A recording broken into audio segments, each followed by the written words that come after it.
Second contact. Thank you all for your attendance today, Shining Armor addressed the assembled officers that filled the seats that lined the walls of the circular chamber before turning and bowing respectfully toward the only pony that wasn't a guard. Princess Luna, thank you for finding the time to participate in this meeting. It is my hope that having every available perspective will provide insight into recent events. Luna returned the bow with a nod of her head. It is my pleasure, Captain. My sister sends her regrets, as she did not wish to leave Twilight's side, though she may still make an appearance. A sentiment I can sympathize with, Shining straightened before turning to the first guard's pony in the group. Sergeant Tower Shield, step forward and share your perspective of the event. The indicated guard, a brown earth pony, with a tower shield on his flank, stepped forward and stood in the exact center of the room. The moment he stopped, the lights in the room darkened before the walls disappeared and were replaced by an illusion of the early morning setting of the guard barracks. Several guards populated the scene in various stages of their muster activities. A blinding flash of light and an ear-splitting crack filled the barracks and Celestia appeared in all her terrible glory, which brought every guard pony to attention. Sergeant, prepare for teleportation and deployment. You have 1 minute. She commanded before turning and starting a second spell. When the sergeant opened his mouth to speak, Celestia aimed a glare at him that caused all the observers, Luna included, to wince and look away. There is no time for your questions, Twilight Sparkle's life is at stake.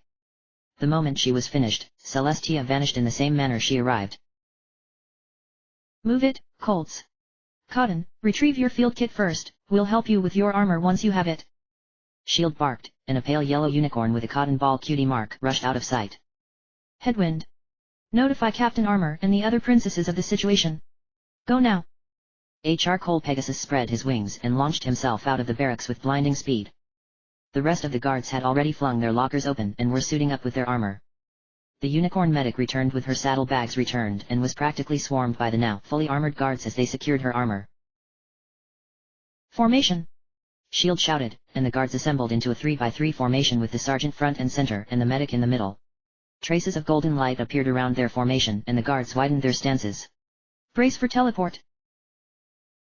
Light as brilliant as the sun filled the sergeant's eyes before vanishing to reveal the rolling hills around Ponyville and the somewhat ominous tree line that marked the beginning of the ever-free forest. Celestia stood protectively over the unconscious form of Twilight Sparkle while glaring at several bipedal figures that were making for the forest. Halt! Shield and several of the other guards shouted, but the retreating figures didn't slow down in the least. After them! Don't let them escape! The guards lurched into a gallop just as the last fleeing figure disappeared between the trees, though they were quickly reacquired almost as soon as the guards passed the tree line. The guards were almost upon the tail elements of their target when Shield said, "Stop!" The scene froze and the sergeant turned to face the observers. Shortly after this, my team and I were disabled through unknown means. Every one of my guards reported the same experience, blinding white light that lasted for several moments, combined with a bang loud enough to cause temporary hearing loss and disorientation until Cotton had recovered enough to administer recovery spells. By this time, we lost contact with our objective. The sergeant turned back to the frozen scene behind him and one section of the scene grew in prominence until it dominated the entire room. The center of the room now showed a black cylinder with a series of holes in its outer shell. We believe this was the cause of both the light and sound. We recovered debris from the scene and our engineers are still trying to determine how it functions. They are certain that it's a single-use disposable device, though, which makes sense if they were using it to cover their retreat. Sergeant, Shining spoke up when the moment presented itself. What motivated you to pursue these creatures? I do not ask because I doubt your judgment, but I am simply curious as to why you did what you did. Shield nodded and turned back to the scene, which rewound until the moment when he had shouted for them to halt. The scene then focused on the retreating subjects. The first is their appearance. All of the creatures we witnessed wore full suits of armor with similar markings. This implies an armed organization much like the Solar Guard or Luna Sentinels. The armor appears well fitted and covers what we all assume to be their vital areas, which gives evidence that who or whatever they are well supplied. They are also fleeing from Princess Celestia and blatantly ignored the order to halt. The sergeant hesitated before resuming his summary. These creatures are also nothing like anything I'm familiar with, and I've had the chance to serve in several positions around the country as well as working diplomatic security for the embassies in both the Griffin Empire as well as the Zebra Union. They have a passing resemblance to minotaurs and diamond dogs in that they walk upright, but even with their armor it's obvious they aren't related. The scene split and the image of a mangy diamond dog in a worn leather vest, followed by the imposing figure of a minotaur in black plate armor, appeared alongside the mysterious creature to make the sergeant's point. Lastly, I would point out where they appeared. The location was south of Ponyville and within a few minutes' trot from where the elements of harmony live in a couple of days from Canterlot itself. These unknowns penetrated the borders of our country before they were discovered. This leads me to believe they are either very good at hiding or they have some means of blocking the senses of both the princesses, who have searched for her continuously since Twilight Sparkle's disappearance. The last point drew uncomfortable shuffles from the observers as they shared glances. Or they weren't anywhere we would think to look, Luna thought to herself as she caught Shining Armor's eye and gave him a knowing look. I do not blame the good sergeant's assumptions of these creatures. Only Shining Armor and I know their true origins. The princess only half listened as the sergeant continued to elaborate on his decision as well as his speculation on the creatures they had encountered as she allowed her mind to wander. It wasn't without purpose though, as her mind hopped from dream to dream until she settled on the dreams of her first friend. The moment she entered the dream, Luna immediately pulled herself back and hid herself from Twilight once she realized the contents of the dream were clearly precious to the unicorn. Twilight was tucked into a bed with bandages wrapped around her barrel in much the same way they had been when she was found, and her eyes struggled to stay open as she watched the creature sitting beside her bed. It only took a moment for Luna to realize that it was likely the same kind of creature that she herself had seen when Twilight had been returned, without the armor or helmet. The greatest surprise for the princess though was the tender emotions that flowed from Twilight like waves on a beach as the creature reached out to place one hand on her head and rub one of her ears. Your Highness! The shout snapped Luna from her dream, gazing back to her physical body, and she had to suppress a bout of embarrassed panic if the room had been waiting on her to reply. She breathed a sigh of relief when she noticed that all eyes were not on her but the entrance to the chamber, and Celestia as she entered. I must apologize for interrupting the meeting so abruptly, she said politely as she made her way to the center of the chamber. I must also apologize for the events that this meeting has convened to discuss. Celestia motioned for the sergeant to return to his seat as she assumed his place at the center of the chamber. Once the murmurs had died down, the scene outside of Everfree was replaced by a city that looked strikingly similar to Manhattan with glass towers and paved roads. They are called humans, Celestia said solemnly as the scene played out behind her. Every pony, Luna included, leaned forward eagerly as several humans appeared, then recoiled as a pair of spider-like monsters chased the humans as they fled. I've read the sergeant's report, and his presumptions are mostly correct. The humans are well organized and well supplied. They have to be because they are at war. War.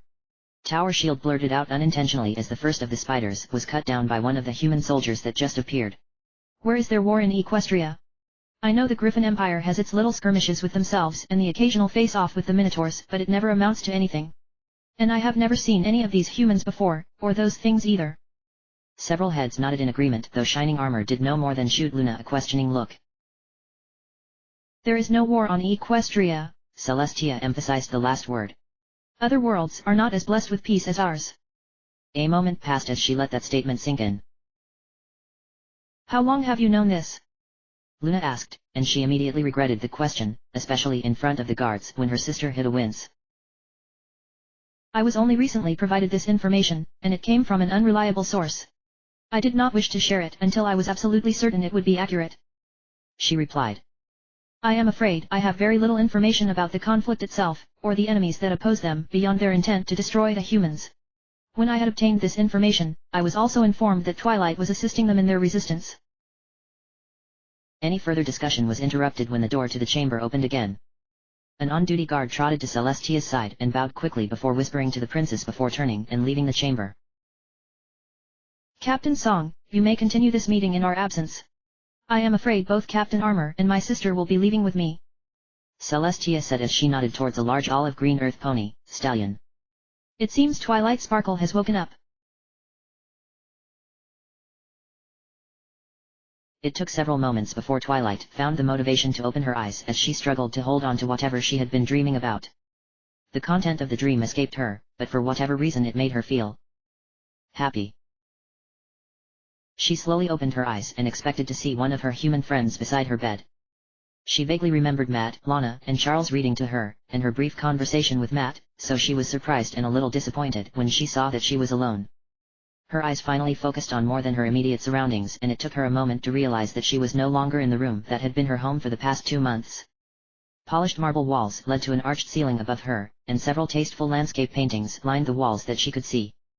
A cool breeze from the open window beside her pulled her attention to the side, and her eyes widened as she recognized the city outside the window. I'm home. Before the enormity of that realization could be fully grasped, the door to Twilight's room flew open and all of her friends flooded in despite the protests of the doctor. Be careful.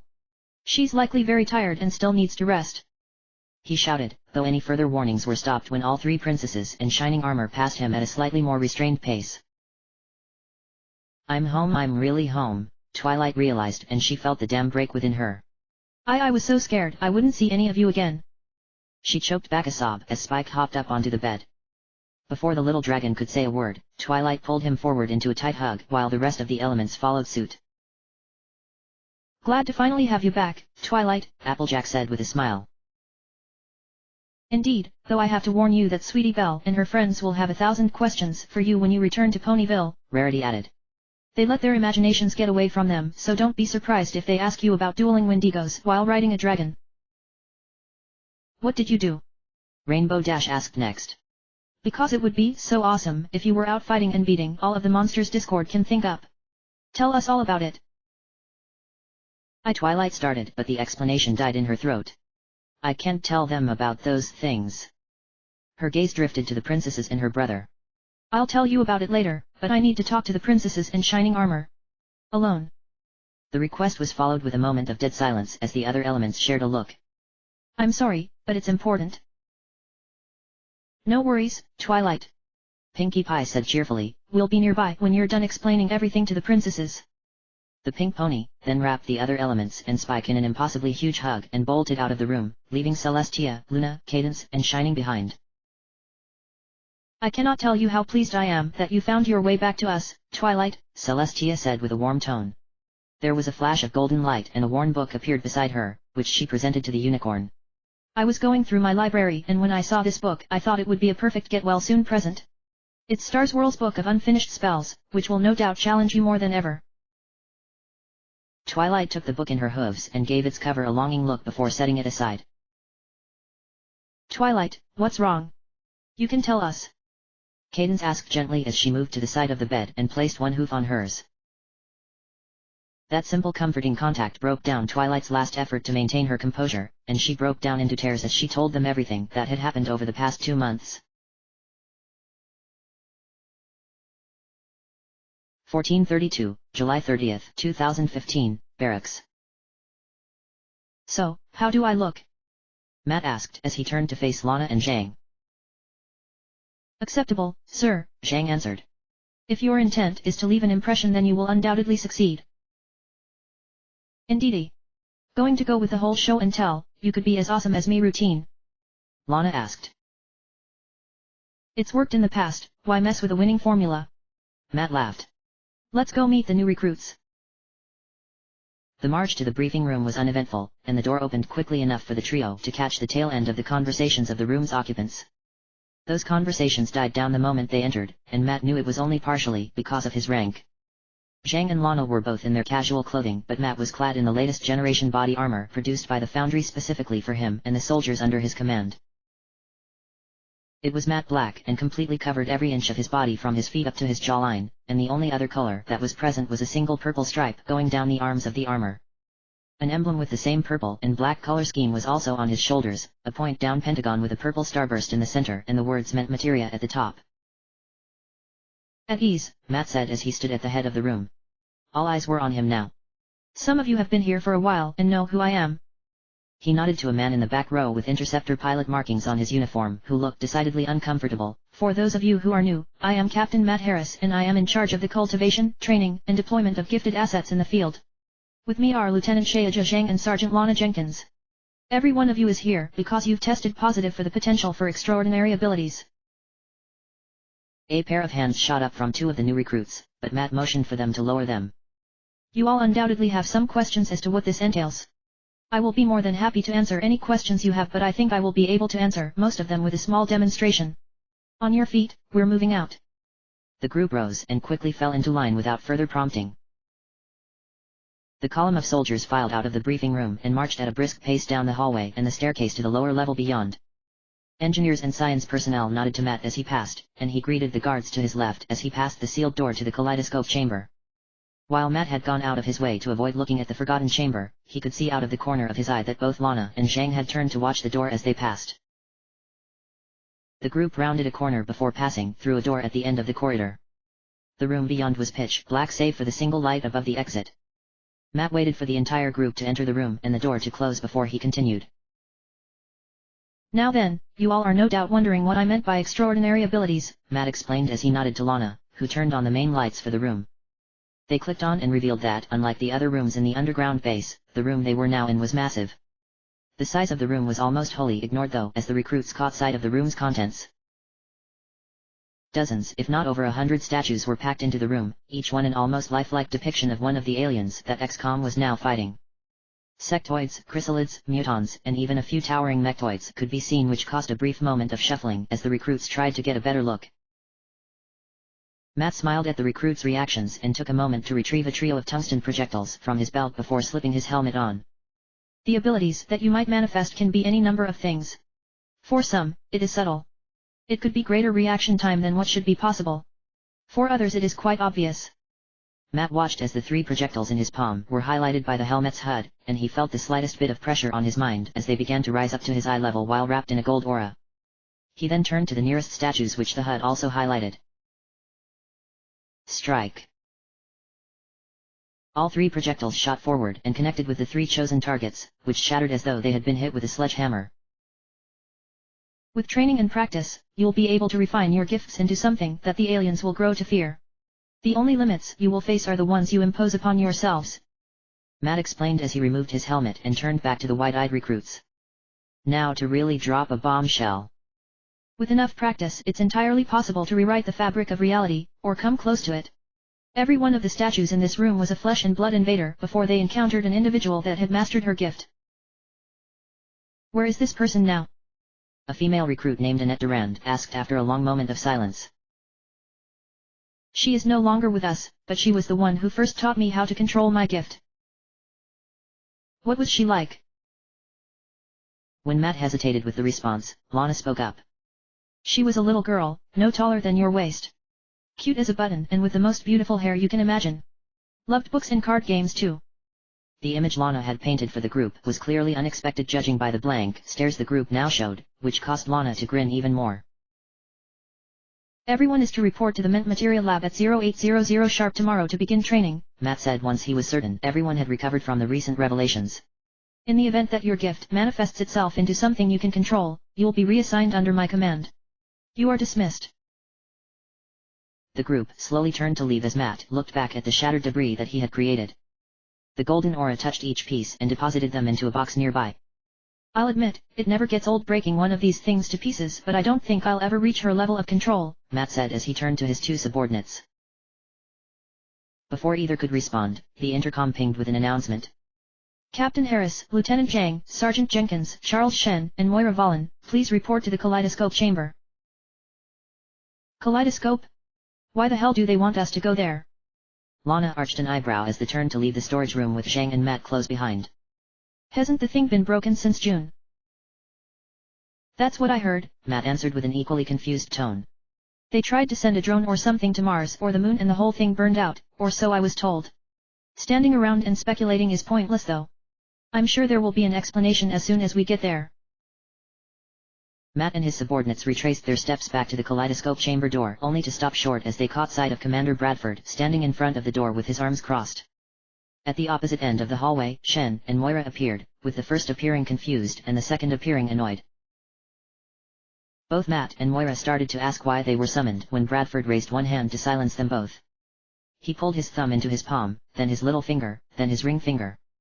The last 2 fingers closed into a fist just before an alert blared through the intercom. Warning. Kaleidoscope external activation detected. All strike teams move to alert status. All security teams report to kaleidoscope chamber. Sir? Matt asked, but if Bradford heard the inquiry he ignored it. A full minute passed and the base security boiled into the corridor with a variety of laser, blank, and newly created plasma weapons aimed at the door. Get to cover. One of the security team leaders shouted as he and his men stacked up against the door frame. We'll be breaching in 10 seconds. Commander, I recommend you step back. Security teams will hold their positions and wait outside the chamber. Do not enter unless specifically ordered to do so. Understood. Bradford fixed the security team leader with a glare until he nodded. Charles, open the door. The engineer stepped forward and tapped several buttons on the door's control panel, and it slid open. Without a moment's hesitation, Bradford walked through the door and the others followed close behind. The kaleidoscope chamber was in the same state that Matt remembered, with bundles of thick cables providing a plethora of trip hazards along the floor. The abandoned monitoring and control station was dark and covered with a thin layer of dust. The majority of the room was obscured by the low lighting in the room, but the platform in the center was brightly illuminated from several overhead lights, which allowed him to get a good look at just what had entered the base without invitation. 4 equestrians stood on the platform, and all 4 turned to face the humans as they entered the room. 2 of the equestrians were Pegasi with bat wings and dark armor, while the third was a unicorn with a blue mane and a no-nonsense expression. The last figure towered over both, with both horn and wings and a mane that looked like a starry midnight sky. Fuck me sideways, it's Luna and shining armor. Matt recognized the princess from the harrowing chase 2 months earlier, and Twilight's brother from her drawings. His eyes lingered on the unicorn and more specifically the quartet of blade-like weapons that hung at his sides, then to Bradford who approached the platform. Well, at least one of us isn't surprised. I am Commander David Bradford. It is an honor for you to visit us, Princess Luna, Bradford said formally and with a slight bow. Emerald green eyes studied Bradford and the humans that stood behind him before a warm smile stretched across her face. The honor is ours, Commander.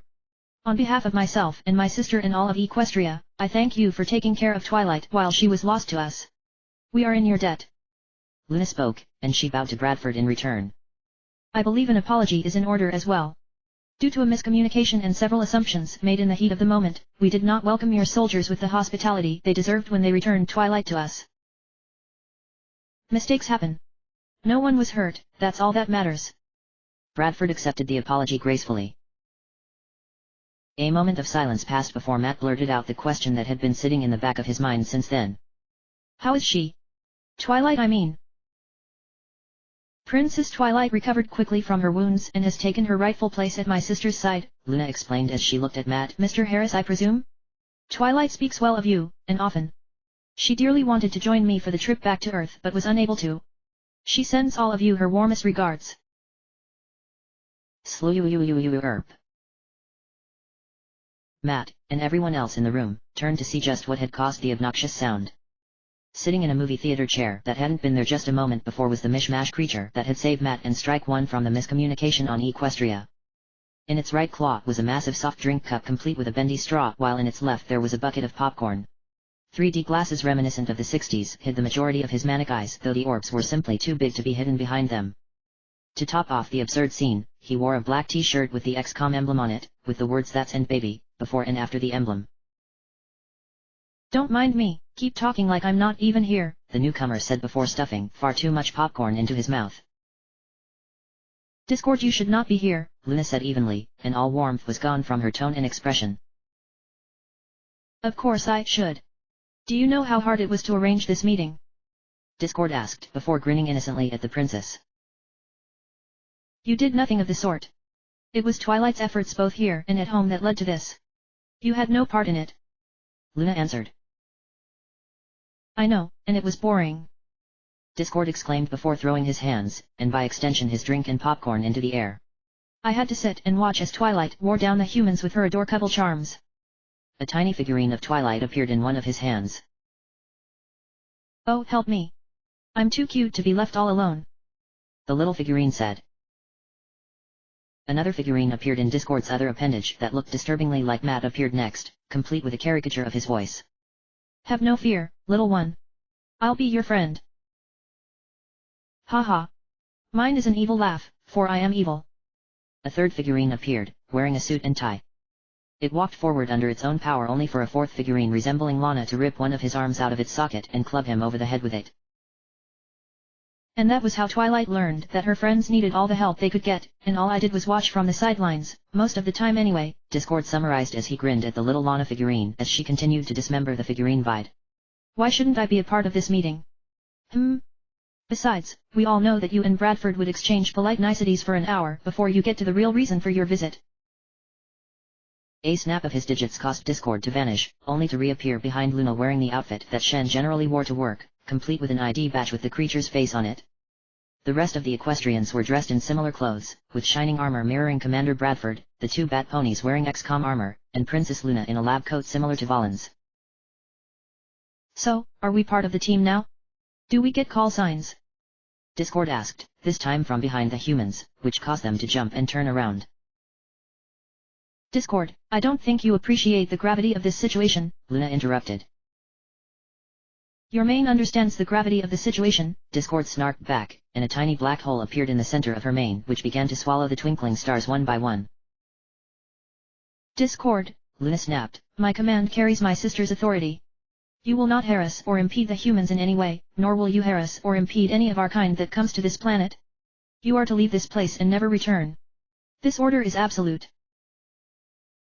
Oh come on. The outraged reply filled the room. Well, fine then. Be that way, see if I care. Discord snapped his fingers and vanished, as well as all trace of his ever having been in the room. Luna spent a long moment staring at the place Discord had been before letting out a sigh. I must apologize for his behavior. He likes to test the boundaries of his reformation, but he should trouble you no longer. He was correct, though. Because of your actions, Twilight is alive and well, and while that debt can never be fully repaid, we came here to offer any assistance you would require. The offer is greatly appreciated, and we will accept your people's aid for as long as it's offered. Bradford nodded, and the pair began to converse on just what that aid would entail. Matt did his best to try and overhear their discussion but was forced to redirect his attention when he caught shining armor approaching him and he managed to get a better look at the quartet of blades at his sides. They appeared identical save for the vine-like engraving and cloverleaf motif. Mr. Harris?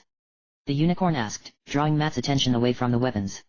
I'm Twilight's brother and I feel I owe you a personal debt for what you did for my sister while she was here. Princess Luna wasn't lying, she speaks very highly of you. The unicorn said with a slight bow. It was my pleasure, Matt answered. Did she teach you our language? I don't recall the translation spell being cast on us. No, I'm afraid not. I'm not nearly the genius she is. Shining admitted with a grin before pointing at the necklace that was mostly hidden under his uniform. She did make devices for us that translate automatically, which is why we can talk now. Shining gave Matt an evaluating eye before continuing. I also understand you helped Twilight get through some very tough times. Such shared experiences always make people close. I suppose that's true. Just how close, exactly? Shining asked as his eyes narrowed, and Matt had to resist the urge to facepalm or groan. Silly Luna, you're way too easy to manipulate, Discord thought as he watched the scene unfold beneath him. The humans would get their allies for the battles yet to come, which would in turn convince them to aid Equestria when it was in need. Even Luna's commands had fit into his plans. With the right amount of antagonism, she had hastily issued her commands without thinking them through. He had no intention of interfering with the humans or the ponies helping them, and when she banished him from this place, he simply left the room and would never return to it. If she wanted me to leave Earth, then she should have been more specific. Discord grinned and steepled his fingers before him. All according to plan. End of chapter. Chapter end.